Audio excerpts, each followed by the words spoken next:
Welcome to Zero Knowledge, a podcast where we explore the latest in blockchain technology and the decentralized web. The show is hosted by me, Anna. And me, Frederick.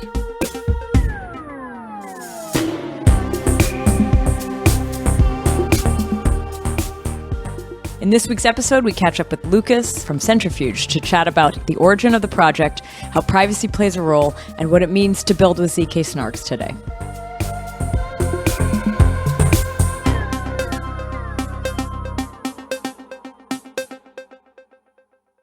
Before we start, we want to say thank you to this week's sponsor, NuCypher. NuCypher is a Y Combinator-backed company that builds privacy-preserving infrastructure and cryptographic protocols. They are currently looking for an engineering lead to work on a new open-source crypto system for privacy-preserving smart contracts. This is a brand new product, and you'll get to work on a lot of cool primitives like fully homomorphic encryption and zero-knowledge proofs. NuCypher is headquartered in SF, but is a remote-first company. For more about their work, have a look at nucypher.com, that's nucypher.com, or check out the link in the show notes for more about the lead engineer role. So thank you again, NuCypher. And now here's our interview with Lucas. So today we're sitting with Lucas Vogelsang, who is the CEO of Centrifuge. Welcome to the show. Hi, Anna. Hi, Frederick. Hello, welcome. Thank you for having me. So Lucas is a friend of the show and the Summit series. You actually helped me program the third edition of the Summit. Yeah, I've been to almost all of them. I love them. They're great events. I think we actually met each other through that, didn't we? I think we did, yeah. At the first one you did. I think someone passed along that there was this privacy zero knowledge event going on, and so I just decided to show up, and I think that was, the beginning. Wow, such a different era. It's 2 years ago. It's 2 years ago. It's crazy. The thing I've been curious about with you is, like, I know that you used to work in startups, in regular startups, Web 2. I never really got, like, where your transition point happened. And also whether or not, like, zero knowledge was, like, the moment, was that the thing that you transitioned right into, or was there anything before? So maybe a little bit of background on what you were working on before and what that point was for you would be cool. So maybe like I'll just go a little bit back further, because I think actually for me the interesting thing is it kind of started in high school, where I was like just loved to code, and like basically by the time I left high school I was designing websites, building products. I wanted to do a startup like right away. I started studying and I dropped out after half a year of doing computer science because I found a startup to work on, and that actually was successful. We built a business, we launched something, and that was all in the Web 2.0 area. That was in 2009. And so I spent quite a few years in Silicon Valley and working in different things, and like many times being like in the very early phases of new projects. And sort of this was my motivation and how I was sort of working in tech in the past. And then I took a bit of an off time I traveled for a year through South America, and I came back and I knew that like I might not necessarily want to go back to Silicon Valley. It was kind of getting boring. I wanted to do I really looked for a technical challenge, because like the building a company and like just selling a consumer product in a, like, I don't know, Instagram or something like that, or even like the way business software works, right? I didn't want to invent the next Slack. That seemed like a boring challenge.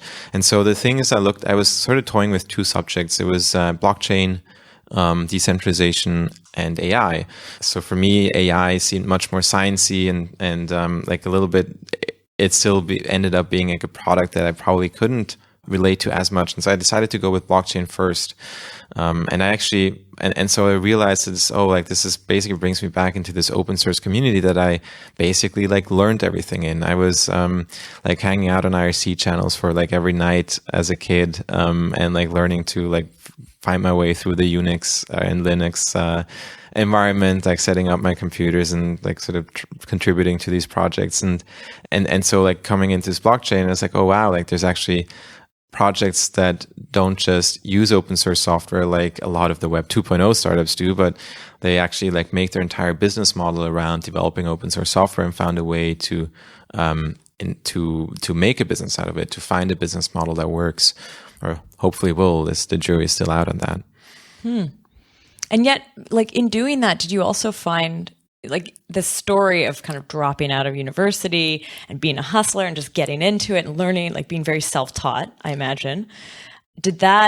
Was that still compatible in this space, or was that sort of something you had to like rethink? So I mean, like, I think you can write your first Solidity smart contract without a computer science degree, master's or bachelor's. But then there were definitely instances, and I still think many times, or like, wow, like how would it have been different if I decided to study at ETH computer science for 4 years and like spend 2 years basically doing math, which if you're looking at zero knowledge proofs and privacy technology, right, like very quickly you run into these a lot of math. Into a lot of math, yes, exactly. I don't come out of academia, but I look at, okay, like these technologies, like how can we actually get them to be adopted? And so I did have quite a bit of a learning curve, and over the last 2 years, this is like a significant focus of mine, was like making sure that I stay up to date with everything that's happening and understand these technologies, because they are very critical, I think, to what we are all building. Because decentralization without privacy, I think, is not a world we want to live in. Your story is kind of an intriguing one. To me, it signifies this sort of the time we're in, where someone comes into this space from Web 2 and goes, holy shit, there's so much theory and there's so much you need to know. Like, I feel like I need a master's degree in computer science. Whereas in Web 2, no, that's absolutely not relevant. And like, no one needs a programming degree or like a computer science degree to do glue coding. But I think to make Web 3 actually successful, we probably need to make Web 3 as boring as Web 2, because otherwise people are just not going to get into it. And I think that's why Ethereum is so successful, right? Because it can make Web 3 coding as easy as Web 2 coding. Like if you do everything on a public blockchain, you basically use it as your user interface, as your database, as like everything. Then actually we've sort of achieved that goal there.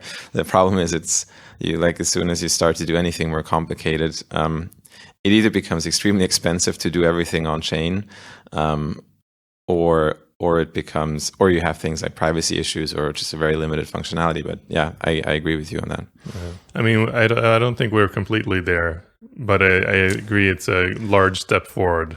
But it's still like, once you get into Ethereum, there's still like some pretty hard things to do, and then you go, okay, now we want to deploy something. Oh, I just got to spend $150,000 on an audit first. Oh yeah, no, of course, yeah. So things like that. Yeah, yeah. I didn't think about the audit. Yes, so that is a line item in every crypto project that is just way too much, unfortunately. But I think necessary at this point in time. Yeah.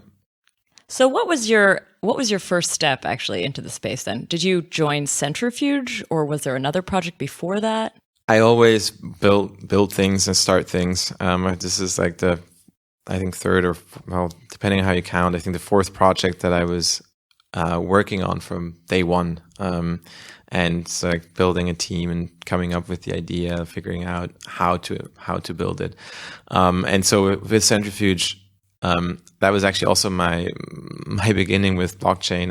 I said, okay, like what could we build in crypto? And so my background is, I've been in Silicon Valley. I was building software that allowed companies to basically get access to finance. So you think of a supplier has an invoice outstanding to a large business, that this large business tells them, we're going to pay in 90 days. The payment terms are 90 days. So you will have to wait for 3 months until you get your money, but you will pay your salaries every month, sometimes even more.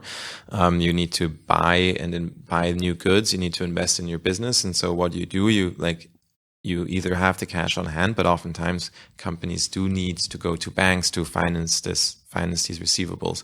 And so my co-founders and I actually met at this company called Talia, which was building a product very much in the Web 2.0 way for sort of addressing these problems.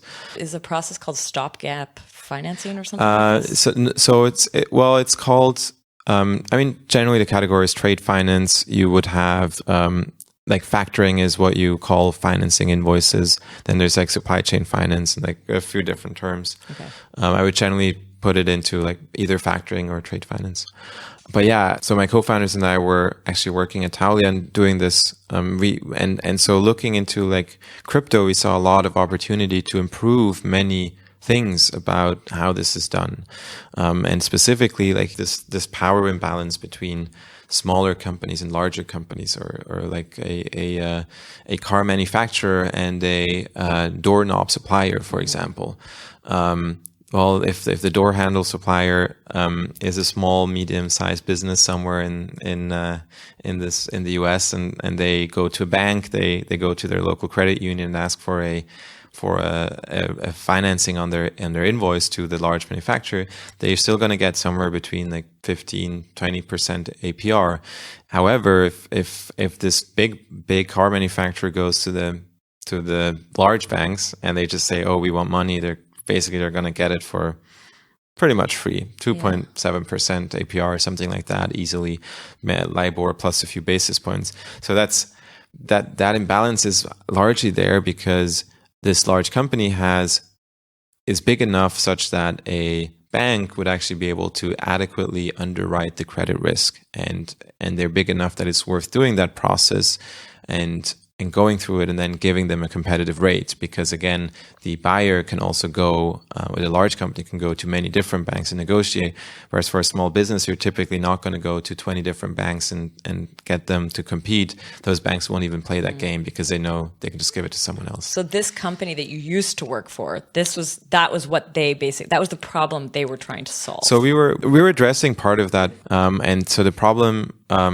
sort of that we were addressing was definitely that these smaller companies had better access to finance, but it always still relied on the traditional financial system that made it very expensive for them to borrow, just because there was not enough competition, and there were like so many cases where this didn't work, and we said, okay, actually, decentralization and blockchain can make this a lot better, because it gives individuals and every entity using this system the ownership over their own data.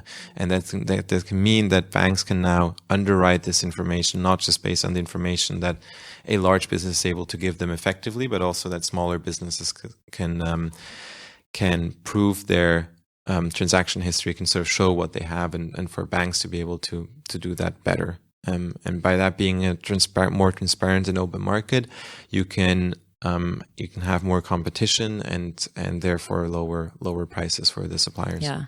So what exactly is Centrifuge? Is it a blockchain? Is it a protocol? Is it a concept? Like, what is it? All of those are remotely technical terms that have become marketing terms. So depends on what kind of language I should speak. Generally, Centrifuge is an idea. It's a piece of open source software. It has a blockchain that is part of it, but then it also has a peer-to-peer network. But I think if I had to describe what Centrifuge does, is it's a peer-to-peer network. It's a protocol for different parties to exchange data in private. And so simplified, there's an identity piece to it. So people within or entities within that network basically use signature keys to sign messages. So I would, for example, if I were to send an invoice to you, Anna, I would, in the peer-to-peer network, find you with your public key, send this structured data to you. You would actually sign it. You'd use a blockchain right now. This is Ethereum, but will be our own proof of stake chain soon. We use that chain to commit to this data. So what we do here is we sort of take this invoice, for example, and we calculate a hash from all of the data, a Merkle root, and we commit to that on chain. And then what this allows us to do then is we can tokenize these assets, meaning you can create an NFT that, for example, would represent, in the case of an invoice, the NFT would represent the claim on the payment of this invoice. And then I can take this NFT and I can go to a bank in quotation marks. So go to like a DeFi lending product, or you could actually sell it on a marketplace. So by selling that NFT, you can now receive financing for this invoice. And like back to that story you told about like this previous company, it's sort of, this is the proof, this is using this invoice as collateral, exactly. but in a decentralized blockchain DeFi way. Yeah. And so the idea with this peer-to-peer network where everyone signs these transactions is that now if I go to a bank and I were to show them this invoice, I don't just have my information, I also have your signature, Anna, so I can prove to them that this is not just something I made up completely, but Anna has signed as well, therefore is at least aware of it and sort of agreed to it. And so we have the timestamp that the blockchain gives us, and by committing to these hashes on chain, and we have so we can like make statements about our entire transaction history, because if I'm a business that has been doing this for 5 years and I sort of like show a history of transactions with you for the last 5 years, this is something that can be verified. And so this should reduce the amount of risk, fraud risk, and sort of underwriting cost for the funding side. But this is maybe interesting to go into. So maybe about 1.5 years ago, we started building we've built this peer-to-peer network. So we're building Centrifuge from the ground up, stack by stack, sort of building layers on top of each other. And so about 1.5 years ago, we had these NFTs in a very rough first implementation. And we started talking to all of these other DeFi products, because like, while of course, we want Centrifuge to be successful, we don't want to like build the entire solution. The whole appeal of decentralization and blockchain is that you have these projects that can work together, code that can function together without having to trust each other. And so what we wanted to build is we wanted to make sure that these NFTs would be attractive collateral in DeFi. And so we worked at the time with Dharma. We worked with MakerDAO from very early on about sort of trying to figure out what would be needed to have the business get their invoice financed. And the realization was that DeFi actually at the time, and unfortunately still is, not really able to scale to this NFT level. So it's feasible to finance or to borrow against an ERC20 token. Maker can do it, Compound can do it. Dharma used to do that as well, right? But NFTs sort of pose a very different technical challenge, which is that they all have widely different credit risk, right? An invoice from me is very different than an invoice from Frederick. And they have different terms. I can't split them up. I can't give you half of my invoice that easily. And so these challenges, we sort of then started building another sort of layer on top that we sort of felt like we needed to, and which is what we call Centrifuge Tin Lake, which is just a Tin Lake. Lake, yeah. Tin Lake. Names. It's basically a set of smart contracts, and then these suppliers can basically deposit their NFTs. So you can sort of think of it as an on-chain portfolio of assets that then investors can invest into this entire portfolio. So you can have, you can set up an instance of Tin Lake and deploy these contracts saying, we're going to use these contracts to finance receivables, invoices from the German small businesses with matching these criteria. And then sort of by collecting all of these and putting them into one pool, we mint an ERC20 token against that can now be used as collateral. Oh, wow. And so this sort of was this missing piece that we sort of realized about a year ago. It was like, oh, actually, like this blockchain stuff is all fun and people are talking about composability and doing crazy things. And this works extremely well with the ERC20 tokens, but sort of for NFTs, this is still, there's still a long way to go until we have like ways to price them, ways to understand them on chain, right? Of course, you can look at it and read out, but this is a technical challenge that just the scalability isn't there. And so we started building that, and actually we shipped that mid this year, and sort of have been since then doing some of the first transactions with actual money.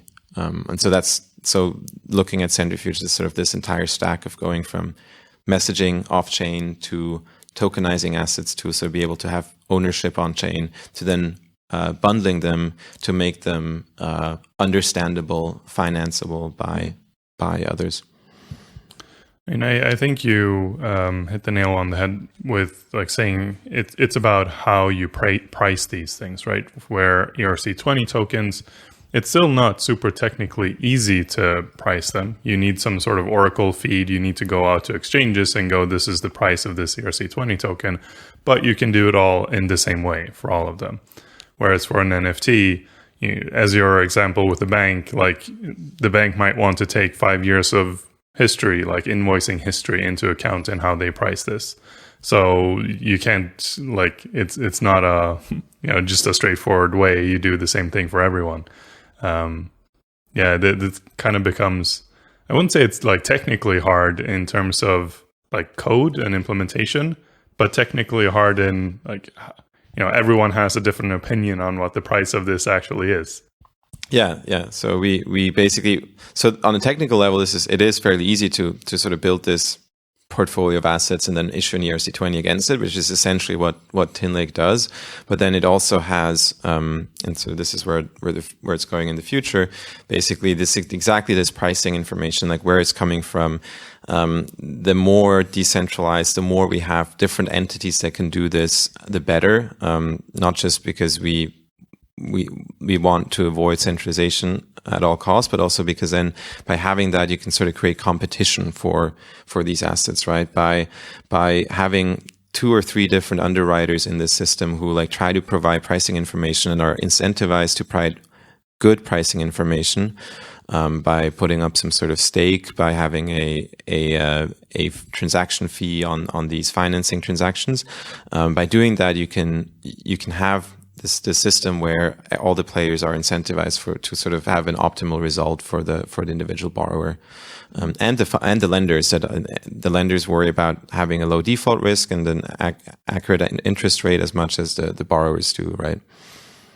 I just realized this is like it's almost like next level DeFi. Like DeFi right now is still so like use collateral, issue sort of loan. It's very basic, and this seems like a few levels ahead. But then there's like a bunch missing between what exists in DeFi and what you're trying to do. I mean, yeah, of course. Like if you would go to a bank today and tell them, I'm going to give you $150 and I want a loan for 100 euros or equivalent of $100 in euros, I think everyone would do it, right? And that's what MakerDAO essentially does right now. It's like you can take your ETH and lock it up and get DAI, which solves some needs. I mean, of course, like there's a need for that, but in the end, like all of DeFi today is over collateralized, like very easy products, and so sort of what we're trying to do is we're trying to build like actual borrowing against unsecured loans, which has its challenges, but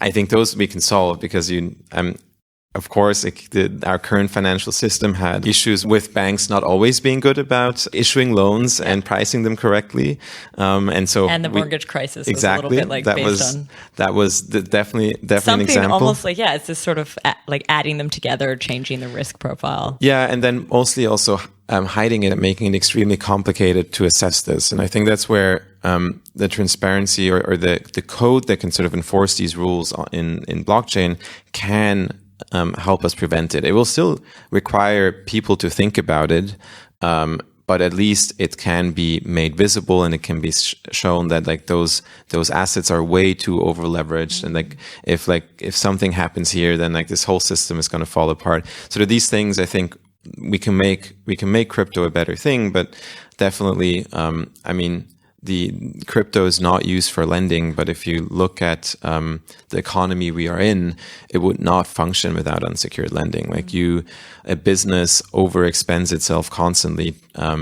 If you get a mortgage on a house, right? There's like, it's basically the like you're putting in some collateral, but those banks then like take all of that collateral and like take money in from a lender, from a customer, and give that money to you. And so in many places, people don't over collateralize stuff. And because there's an expectation of future growth. And so as long as you have that, you're fine, right? And so these lending products, I think what we're looking at. And of course that comes with challenges, but if done well, that will be much better than sort of the system we have today. So let's dig in a little bit into how Centrifuge has actually been built, because I know there's been a journey here, and did you start at Ethereum, which is sort of what you were talking about before? There's some sidechain story involved somewhere, and now kind of ending up on Substrate. So I'm curious to hear what that journey looked like. I mean, yeah. So I think we do have a very much a lean startup approach that is maybe a bit atypical in the blockchain space, mostly because of the way projects have been fundraising. I think we have to give a little bit of talk about the time when we started and sort of what was going on, right? We started in summer 2017, and I think we are all in the founding team sort of seasoned entrepreneurs and sort of said, okay, actually what we want to do is want to figure out our idea and then work on this and sort of build a first prototype and do all that. And at the same time, this ICO craziness was going on. And we actually did not like the idea of just going out there and putting together a fluffy white paper with 40 pages of stuff that is going to be outdated half a year later when you actually validate all of these things. And so we didn't raise a huge amount of money and just then sat back and started building in a small lab, not shipping anything. So we built probably a couple of hundred lines of code, like a very first proof of concept, just a way to have off-chain data, private data, sort of be committed to on-chain. But this is actually very similar to these open timestamp on Bitcoin, and sort of elaborated on that a bit and sort of built tooling around it. And that was actually the first demo that we were raising money with in 2017, end of 2017. And then we did a small round and we said, okay, we want to build this. We knew that Ethereum 1.0 was not the right thing long term, but we still wanted to just keep testing things out and shipping stuff. And so we did start building all of our technology on Ethereum. And the thing you have to know also, and I think that's something that people thinking about privacy or thinking about the Web3 space, is that of course you can use Ethereum 2.0 or 1.0, already today to have transactions and transfer tokens. A lot of the infrastructure is actually not on chain, right? If you build your application with 99% of the complexity on chain, then you're probably doing something wrong.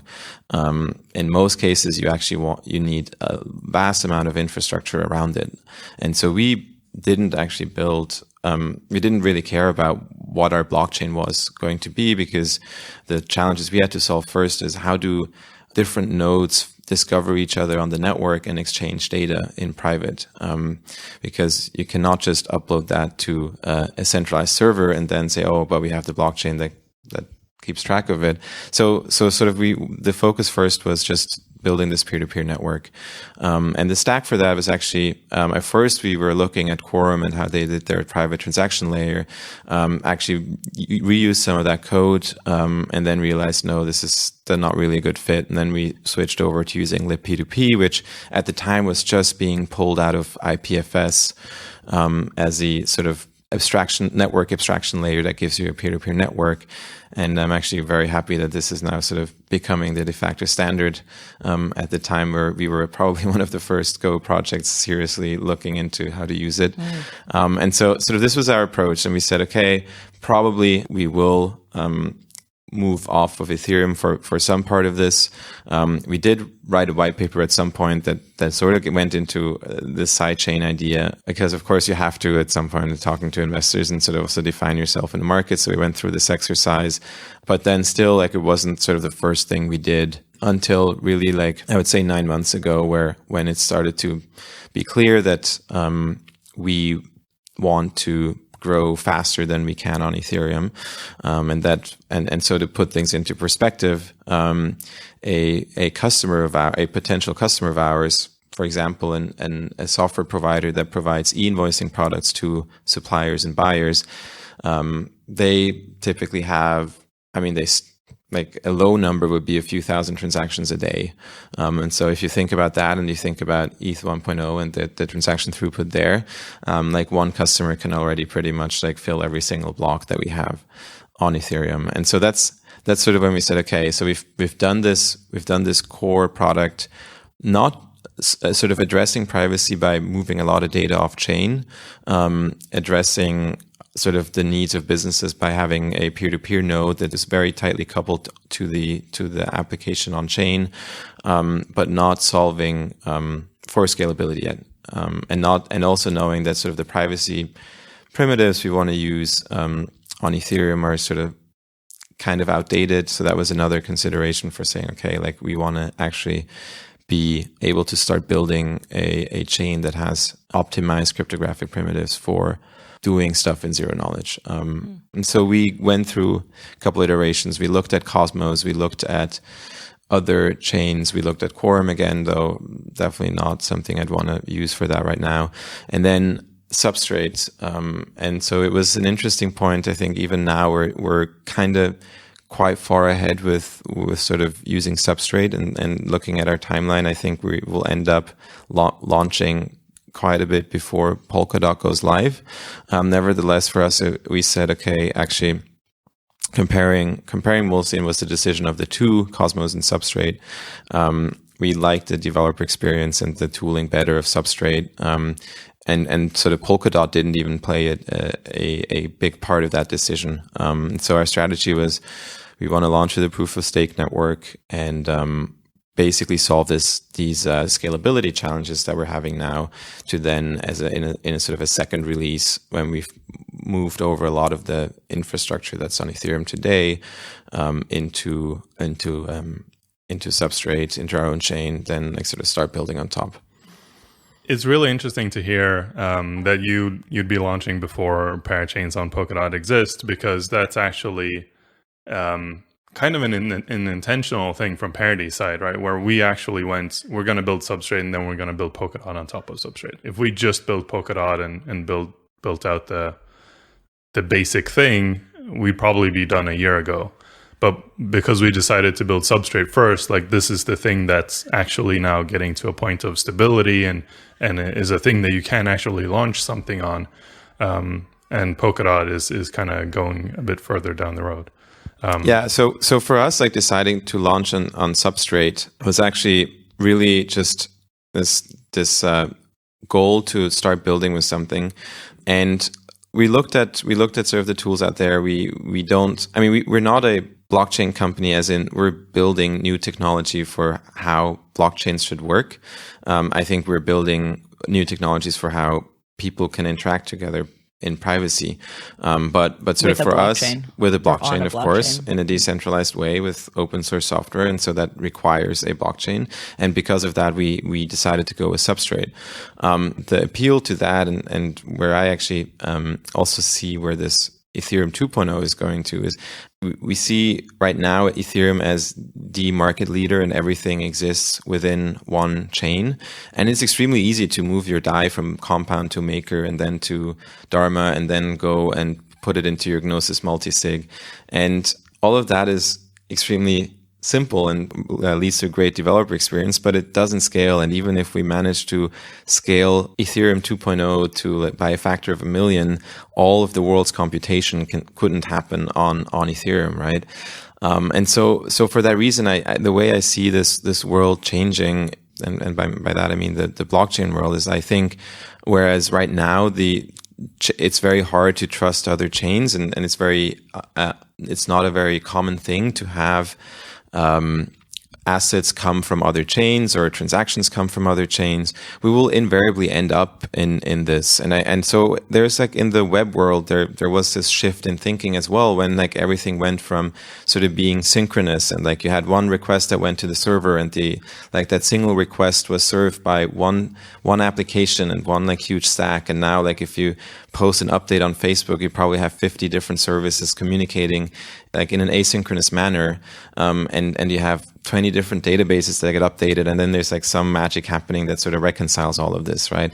And so I think that we will have similar shifts in how development works. Like if we're sort of with Ethereum and blockchains today, we're in this Web 1.0 world where actually the technology is mostly still extremely simple, and this shift will come. And this shift will come by Cosmos developing IBC, by Polkadot's relay messaging, by Ethereum's sharding, right? Like, for example, at DEF CON, I think people were, to me, it was a bit surprising by how much people were surprised about, Ethereum 2.0 is going to break composability.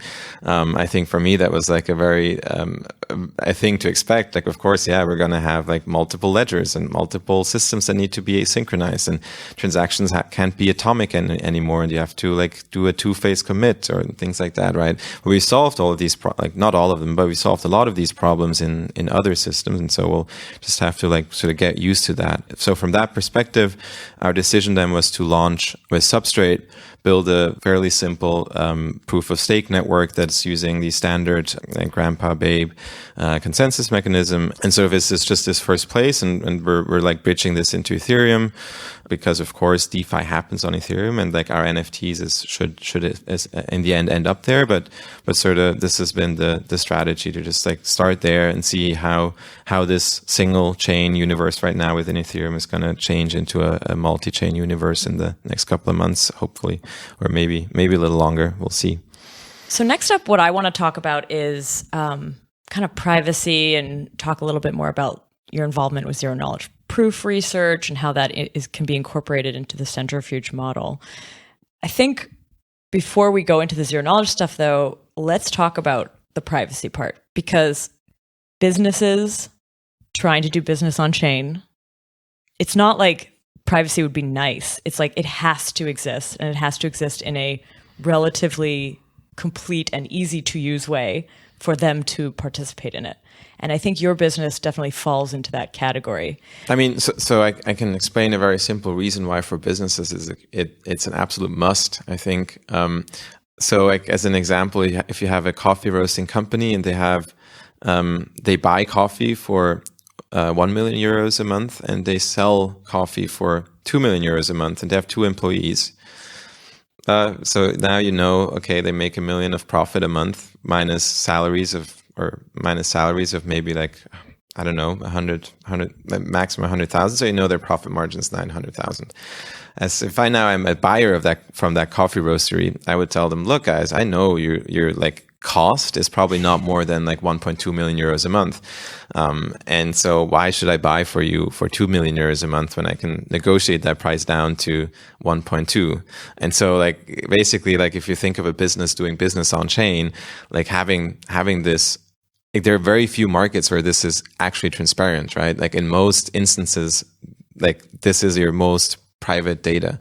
And so that is also why like we sort of did things the hard way. We tried to build privacy first, and sort of sacrificing a lot of functionality and sacrificing in like finality and sometimes in like certain guarantees, because for a company, for a coffee roaster to be able to have both their supplier and their buyers interact with them in one system where all amounts would be public would not be an option, right?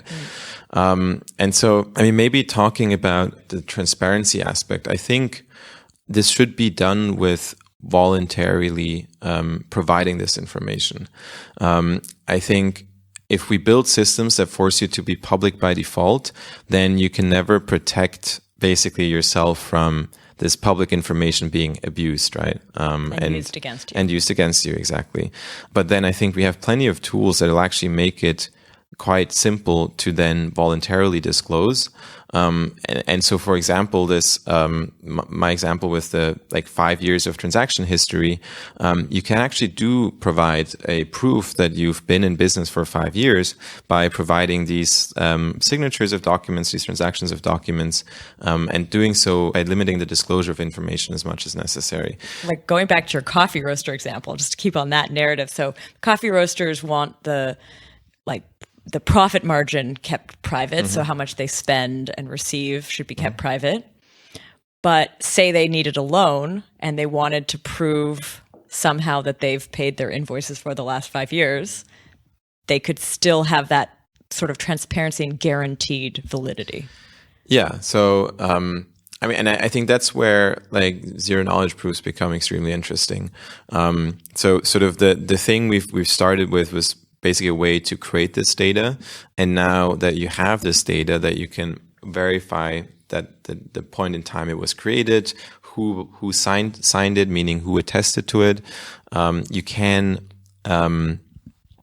now basically build computation that uses this data.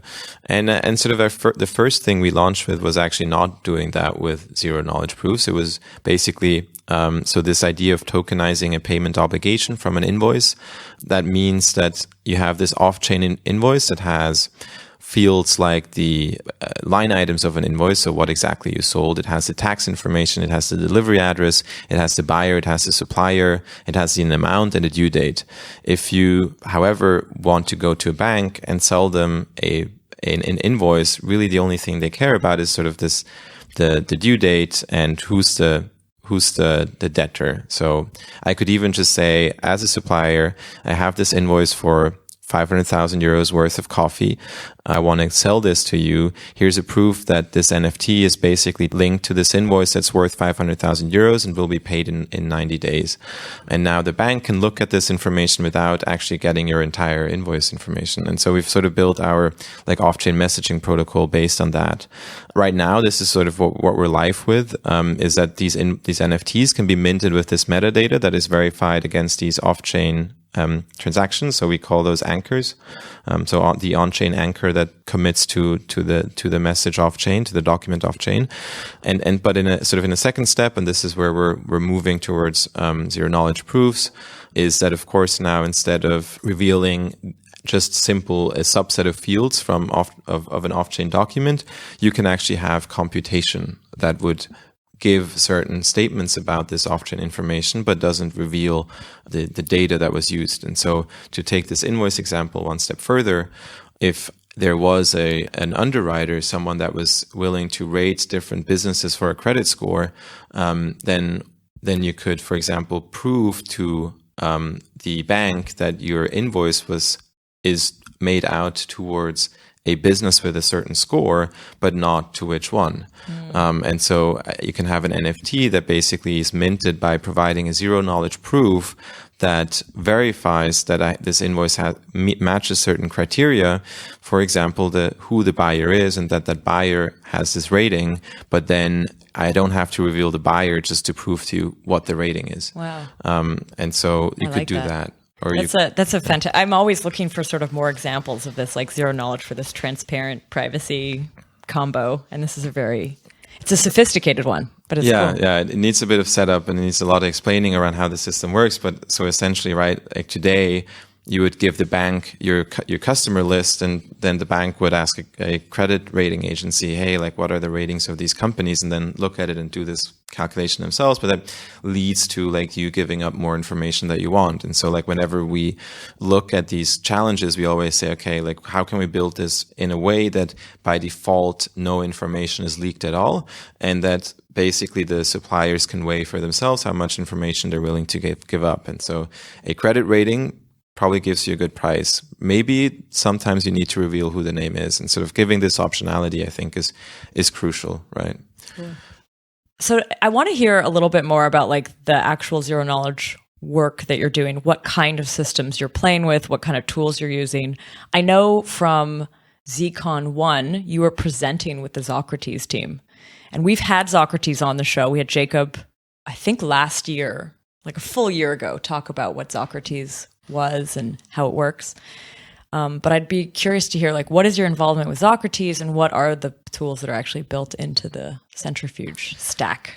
So this is currently under active development. And so we're none of this is on mainnet yet, but we've sort of started doing work with Socrates and working with Socrates. And maybe I'll try to give you like very brief history of my experience with zero knowledge and like and specifically zkSNARKs. So like I've given you plenty of reasons why privacy matters to us, to myself personally, and for us as a project. So in 2017 already, I was trying to like see, okay, what is the tooling for developers to build zero knowledge proofs? And so for us, we're not using zero knowledge proofs in like one core part of our protocol, but we have this vision of people building like zero knowledge enabled applications on top, right? Because we're building the infrastructure for the data to exist and to be exchanged. But then an invoice with a credit rating is a very different SNARK. Like the example I just mentioned is a very different SNARK than a real estate token and a house that is represented on chain, where you want to maybe have a verify in zero knowledge that like this is up to like the paperwork is all right, or that certain criteria are met. And so when we think about that, is like we're not trying to solve a particular problem within our system. We're trying to allow people to define these assets and like build these programs. And so I was always very interested in sort of the most developer friendly toolchain, and from the very beginning, I think this always was Socrates, although until very recently they were lacking a lot of tooling around it, a lot of features that actually made it useful. So while the language itself in 2017 is already simple enough, like you couldn't really do anything with it at the time because it didn't even have a hash function. So like I mentioned, like our documents are basically converted into Merkle trees and hashed on chain. So if you wanted to validate something in a zero knowledge proof, you would need to validate this Merkle proof. And so you need to be able to do a Merkle proof very easily in a SNARK. And if you try to do so, you will very quickly realize that, oh, well, there's like proving systems and SNARK programming languages, but then there's this whole other set of problems of which hash function can you use that is both efficient on chain and efficient in a SNARK. On Ethereum, there are none, sadly, and this is like one of the reasons why we're moving to our own chain. We're using Pedersen hashes for SNARKs, and this is like, for example, just not feasible to do on Ethereum, or not feasible meaning like at least 10 times expensive as SHA-256.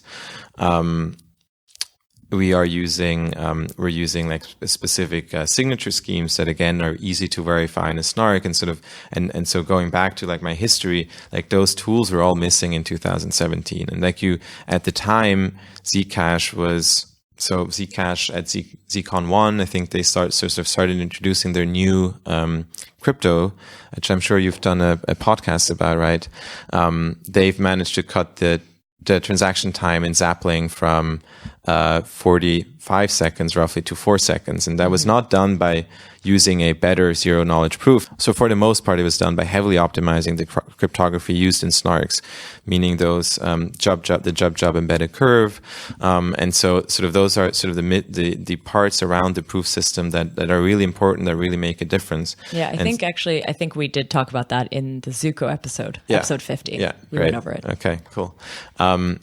So looking in 2017, the de facto standard, and I think still the de facto standard in like SNARKs is basically set by the Zcash team, which is an amazing team. The de facto standard was SHA-256, and it was extremely slow. It took 45 seconds to do a transaction. On Ethereum, SHA-256 wasn't even available. So for us, it was like, okay, this is way too early. We're not in the business of hiring a team of 10 cryptographers to like work that out. There are probably not even 10 cryptographers in the world that can do that, but anyway, you get the point. We want to build applications, and we knew that there are plenty of other problems we had to solve first, meaning the peer-to-peer network and the way that data is exchanged, because of course, like a SNARK, you can create a proof for it, but you need to have the data for it. And so we started tackling this problem first. And I sort of made sure that I was extremely connected in the zero knowledge community, spent a lot of time just knowing about everything that's going on, and sort of making a lot of those design decisions in our protocol, knowing how this will be used in SNARKs. And so, for example, how we build the trees, what the hash function is we're using, how we encode things. For example, like you cannot have arbitrary length strings in a SNARK, like because like so the loops and sort of this arbitrariness of the length makes it extremely expensive, or technically sometimes even impossible. We sort of had to like design our system with that in mind, right? And we've done that, and now we're at the point where we actually are still working with Socrates. We're basically on Ethereum right now. We've created this proof of concept and worked together with them to use their baby Jubja PyCrypto library that has an implementation of these efficient cryptographic primitives that are compatible with Socrates. And so we're using Socrates to implement this NFT that verifies the credit rating of a supplier. So looking at Socrates, the tooling is not just the programming language that you need to create a snark. There are many of those. You also need the right hash functions. You need a way to sign messages. You need a way to generate keys. And so this is where I've been sort of following them. And I like a lot of the development that they've been doing is really saying, as an application developer, you don't want to worry about the kind of hash function. You don't want to worry about how you use those, what primitives to use, right? That's like, then you very quickly get into reading papers on hash functions and comparing them and trying to find issues. And I've done all that, but this is not what I would expect our user base, sort of the people that want to build on top of Centrifuge to do, right? And so Socrates' approach is, it's not always the most efficient. It's not always the most advanced cryptography. Like sometimes it lacks the very raw, like low level features that you would want, but it also makes sure that you can't do a lot of the mistakes that you can very easily do if you don't watch out and you use one of those lower level tools. So for example, there was this bug in a lot of the first Ethereum mixers that went live that are based on Miximus, where you had a number overflow, and that number overflow meant that the numbers on Ethereum didn't necessarily match one-to-one, like a number in EVM didn't necessarily match one-to-one with a number that was then passed into a snark. And so what does that mean? It means that if you can pass two numbers into a snark and Ethereum would validate it both as being a number, then you get this non-determinism where you can basically do a double spend, for example. Wow. So it's the problem is very similar to like an overflow in a regular program. So that's where I think Socrates is helping a lot in like making sure that people don't accidentally run into these issues, because those are huge security vulnerabilities for basically render your snark useless. What do you think what is Socrates comparable to? Like, is there anything else out there like Socrates? I mean, there's CIRCOM. Sort of Socrates replaced libsnark. I think libsnark was sort of expected you to be a cryptographer and gave you some of the tools to like build these things. Whereas Socrates has the expectation that you're a software developer that now wants to just build a very build something themselves. Mm-hmm. And so I think, and there's many different on this spectrum. I mentioned CIRCOM, Snarky by the O1 Labs people. Oh, yeah. So there are a few of those that come from this, this is expected. The ecosystem is super early. There's not one way to do it, of course, and there are differences in flavors. I mean, God knows how many programming languages there are for regular programs. But so I think Socrates had this focus on user friendliness or developer friendliness in that case. Cool. When we had them on last time to talk about it, there was a very large focus on generating solidity code for the verifier part. So kind of like assuming that you're trying to do something with Ethereum and deploying the verifier on the Ethereum blockchain. Has there been any movement to like generalize that or include more things like generating a WASM verifier or verifiers in anything? Yeah, actually, I have a friend who built a WASM prover and verifier for Socrates. There were other, someone, and I think that was the Kedit team. If I recall correctly, they built a bulletproofs backend, so you could use with bulletproofs instead of zkSNARKs. So this ecosystem's been growing, yeah. So I think this was the start. The start was there's this alt-BN curve on Ethereum. You want to be able to program a snark for it. You want to prove it off-chain, and you want to verify it on-chain. That was the first use case. And then it used libsnark in the backend and had this very simple programming language to let you do these things. It's still, for a very large part, this is still, I would say, 80% of the focus. But now, people have been extending it. They replaced the underlying library. I think it's now Bellman. People added different provers, different verifiers. There are different proving systems. Now Graal 16 made it a lot easier. So sort of it's been changing and it's been growing, I think, which is great. Yeah. But going back to that question of like, does it, like Socrates, the way I understood it was also just like very tied to Ethereum specifically. Do you know if that it has changed? I mean, one problem with Ethereum, right, is that unfortunately, even in the most recent hard fork, we didn't manage to get new elliptic curves into the EVM, and so basically everyone's using this alt BN curve on Ethereum, because that's the only one that's available, and that's the one that Socrates supports natively, but you really want to be using something else. If you were designing your infrastructure today, you would not use it.